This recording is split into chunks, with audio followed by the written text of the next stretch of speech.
அருண்குமாருக்கு நம்ம முத்து செருப்படி கொடுக்கணும் அப்படின்னு சொல்லி யாரெல்லாம் நினைக்கிறீங்களோ அவங்களாம் நம்ம வீடியோக்கு லைக் பண்ணிக்கோங்க. ஆமாங்க, எப்பெல்லாம் கேப் கிடைக்குதோ அப்பெல்லாம் முத்துவை குற்றவாளி ஆக்கி முத்துவை வந்து ஒரு வில்லன் மாதிரி சித்தரிக்கணும் அப்படின்னு சொல்லிட்டு அருண்குமார் ரொம்ப தெளிவா இருக்கான். அது மட்டும் இல்ல, அவன் நினைச்ச விஷயத்த சாதிக்கணும் அப்படின்னு சொல்லிட்டு பயங்கர துடிப்பா இருக்கான். ஆனா முத்து பாத்தீங்கன்னா அப்படி இல்ல, அவனுக்கு அப்படியே நேர்மார். என்னதான் நடக்கும் நடக்கட்டுமே பாத்துக்கலாம் அப்படின்ற மாதிரி தான் இருக்காரு. இன்னைக்கு எபிசோட்ல ஆரம்பத்துல பாத்தீங்கன்னா ரவி அண்ட் சுருதி இவங்க ரெண்டு பேருக்கும் ஒரு சின்ன பிரச்சனை. அது என்ன அப்படின்னு கேட்டீங்கன்னா, ரவி சாப்பிட போவாரு, அந்நேரம் சுருதி வந்து அந்த சாப்பாட்டுல உப்பள்ளி போட்டுருவாங்க.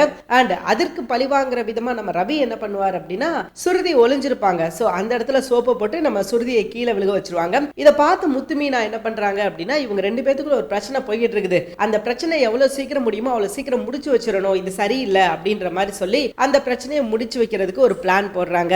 அண்ட் அப்படியே கட் பண்ணா சீதாவை காமிக்கிறாங்க. சீதா அவங்க ஹாஸ்பிட்டல்ல இருந்து மறுபடியும் அவங்களை கூப்பிட்டு விட்டு, இந்த அம்மா இந்த கேஷ் ஒரு 5 லட்ச ரூபா இருக்கு, நீ போய் பேங்க்ல கட்டிட்டு வந்துரு அப்படின்ற மாதிரி சொல்றாங்க. சீதா நான் போக மாட்டேன் அப்படின்ற மாதிரி சொல்ல, எங்க பாருமா இது உன்னோட வேலை, நீ தான் பார்க்கணும். ஒரு தடவை தப்பு நடந்துருச்சு அப்படின்றதுக்காக திரும்ப திரும்ப அதே தப்பு நடக்கணும் அப்படின்ற அவசியம் கிடையாது. சோ நான் உன்னை நம்புறேன், நீ போயிட்டு வா அப்படின்ற மாதிரி சொல்லிட்டாரு. அது போக ஏற்கனவே சொன்ன மாதிரி செக்யூரிட்டியும் கூட கூட்டு போயிட்டு வாமா அப்படின்ற மாதிரி சொல்லி இவங்க ரெண்டு பேரும் கிளம்பும் போது ஏற்கனவே வந்தார் இல்லையா, அதே ஆட்டோக்கார் தான் வந்து இவங்க ரெண்டு பேர்த்த கூட்டிட்டு போகும்போது முத்து சத்யாவை பார்த்து பேசிக்கிட்டு இருக்காரு. எதை பத்தி பேசுறாரு அப்படின்னா, சத்யா வேலைக்கு சேர்ந்திருந்தான், அதை விட்டுட்டானா என்ன ஏது அப்படின்னு சொல்லி கேட்கும்போது சத்யா என்ன சொல்றாரு அப்படின்னா, நான் வேலையை விடலாமாமா, பட் அதற்கு பதில் வந்து அவங்க சில விஷயங்கள் பண்ணாங்க. நம்ம எப்படி ஒரு ப்ரொஃபஷனலா பேங்க் இருக்குதோ அதே மாதிரி நம்ம ரன் பண்ணுவோம், அதிக வட்டி வாங்க வேண்டாம் அப்படின்னு சொன்னாங்க மாமா. சோ அதனால நான் வந்து இன்னும் அங்கதான் இருக்கிறேன் அப்படின்ற மாதிரி சொல்ல, என்னமோட சத்யா நீ அந்த வேலை பாக்குறது எனக்கு பிடிக்கல. சத்யாவும் இதற்கு என்ன பதில் சொல்ல அப்படின்னு சொல்லி தெரியாம ரொம்ப தயங்கி நிக்கிறாரு. ஏன்னா எல்லாமே இவருக்கு சாதகமா நடக்குது அப்படிங்கும் போது முத்து சொல்ற விஷயத்த இந்த இடத்துல கேட்கலாமா அப்படின்னு கூட சத்யா யோசிச்சிருக்கலாம். அண்ட் அப்ப அந்த வழியா அந்த ஆட்டோக்கார் போறாரு. முத்து வந்து சத்யாவை போக சொன்னதுக்கு அப்புறம் அந்த ஆட்டோக்கார் முத்துவை பார்த்திருப்பாரு.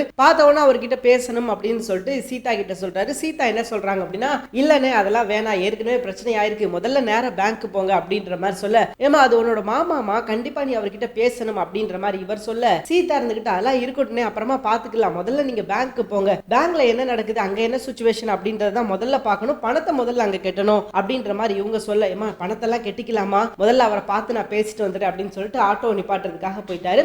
பின்னாடியே சீதாவும் அந்த செக்யூரிட்டி கூட வந்தார்ல, அவரும் போயிட்டாரு. அப்பதான் சீதாவுக்கு ஒரு விஷயம், பெரிய விஷயம் தெரிய வருது. அது என்ன அப்படின்னா, முத்து தான் இந்த விஷயத்தை கண்டுபிடிச்சாரு, அது மட்டும் கிடையாது, நான் தாமா அந்த தப்பை பண்ணேன் அப்படின்னு சொல்லிட்டு ஆட்டோக்கார் வந்து ஒத்துக்கிட்டாரு. நான் வந்து என்னோட சுயநலத்துக்காக உங்ககிட்ட இருந்து பணத்தை வந்து புடுங்கினேன், அந்த பணத்தை நான் தான் திருடினேன் அப்படின்ற விஷயத்தை இவர் கண்டுபிடிச்சு என்ன பிடிச்சி அந்த பணத்தை வாங்கி திரும்பவும் எனக்கும் பாதிப்பும் இல்லாம உனக்கும் பாதிப்பும் இல்லாம அந்த பணத்தை போலீஸ்ட கொண்டு போய் சேர்த்துட்டாருமா. உண்மையிலே நான் நன்றி சொல்லணும் அப்படின்னா இவருக்கு தான் நன்றி சொல்லணும், இல்லைன்னா நான் நேரம் ஜெயில இருந்திருப்பேன் அப்படின்ற மாதிரி சொல்ல, சீதாவுக்கு அப்பதான் நம்ம எவ்வளவு பெரிய தப்பு பண்ணிருக்கோம் அப்படின்றது அப்ப புரியுது. அண்ட் அது போக பாத்தீங்கன்னா இந்த சீன் கட் ஆனதுக்கு அப்புறம் நம்ம மீனாவை காட்டுறாங்க. மீனா வந்து அவங்க அம்மா வீட்டுக்கு போயிட்டு அவங்க அம்மாவை நலம் விசாரிக்கிறாங்க. என்னம்மா எப்படி இருக்க, நல்லா இருக்கியா அப்படின்னு சொல்லி விசாரிக்கும் போது அவங்க சும்மா தான் நார்மலா பேசிக்கிட்டு இருக்காங்க. அண்ட் அதுக்கப்புறம் சீதா வந்து மீனா கிட்ட மன்னிப்பு கேட்கிறாங்க. என்ன மன்னிச்சிருக்கா, நான் தெரியாம ஒரு தப்பு பண்ணிட்டேன், நான் இந்த தப்பு நான் கண்டிப்பா பண்ணியிருந்திருக்கவே கூடாது. அவங்க ரெண்டு பேரும் மாம்பளைங்க எப்படி வேணா சண்டை போட்டுக்கிட்டு இருக்கும், ஆனா மாமா உண்மையிலே கைண்டானவர் தான், மாமா பத்தி எனக்கு புரிஞ்சிருச்சு, நான் இதுக்கப்புறம் உங்ககிட்ட பேசாம இருக்க மாட்டேன், அவங்க என்னமோ பண்ணிட்டு போறாங்க, ஆனா இதுக்கப்புறம் நான் எப்பயுமே உங்ககிட்ட பேசுவேன் அப்படின்னு சொல்லிட்டு நம்ம சீதா மீனா